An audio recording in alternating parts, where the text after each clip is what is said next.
Hello all, मी वैद्य Sania. So बऱ्याच वेळा लहान मुलांचे जे पालक असतात ते सुवर्णप्राशनाबद्दल इन्क्वायरी करत असतात. तर हे सुवर्णप्राशन म्हणजे नेमकं काय आहे त्यासाठीचा हा व्हिडिओ आहे. तर बेसिकली सुवर्णप्राशन म्हणजे काय आहे, तर सुवर्णप्राशन हा जातकर्म किंवा आफ्टर बर्थ जे काही संस्कार किंवा जी काळजी बाळाची घ्यावी, तर त्या 16 संस्कारांपैकी हा एक संस्कार आहे, ज्यालाच लेहन संस्कार असं देखील म्हटलं जातं. जन्मल्यानंतर लगेचच हा संस्कार करायला सांगितलेला आहे, पण हा जन्मल्यापासनं ते 12 वर्ष वयापर्यंत हा संस्कार करावा. आता ह्याचा उपयोग हा बाळाची इम्युनिटी वाढते हा तर आहेच, पण त्याचबरोबर बाळाचं जे ओव्हरऑल न्यूट्रिशन किंवा त्याचं न्यूट्रिएंट्सचं जे अब्सॉर्प्शन असतं ते ह्या लेहनामुळे किंवा ह्या चाटण दिल्यामुळे, सुवर्णप्राशन केल्यामुळे ते कायम सुधारतं असं बघायला मिळालेलं आहे. त्याचबरोबर बाळाची स्मृती किंवा मेमरी ही चांगली होण्याकरता हे जे कॉम्बिनेशन आहे औषधांचं ते अतिशय उत्तम आहे असं अनेक रिसर्च आर्टिकल्समधनं स्टडी केला गेलेला आहे.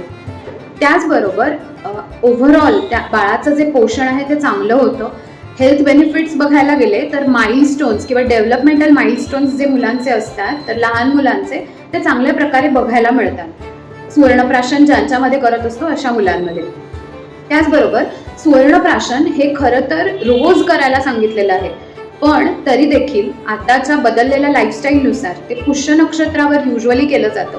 तर त्याबद्दल सुद्धा काही रिसर्च आर्टिकल्समधनं असं वाचायला मिळतं की पुष्य नक्षत्राला शरीराची जी एक विशिष्ट स्थिती असते, अवस्था असते, तर त्या अवस्थेमध्ये न्यूट्रिएंट्सचं किंवा सुवर्णप्राशनामध्ये असलेल्या घटकद्रव्यांचं पोषण चांगल्या प्रकारे होतं. त्याचबरोबर पुष्य नक्षत्राला अशी जी काही स्थिती असते तर त्यामुळेच त्याला एक मंगल किंवा चांगल्या प्रकारचं महत्त्व देखील आहे. त्यामुळे युजली सुवर्णप्राशन हे पुष्य नक्षत्रावर केलं जातं.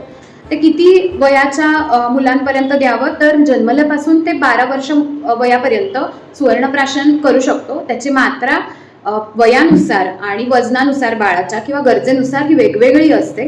तर त्यामुळे वैद्यांकडे जाऊन अशा प्रकारे सुवर्णप्राशन घ्यायला काहीच हरकत नाहीये.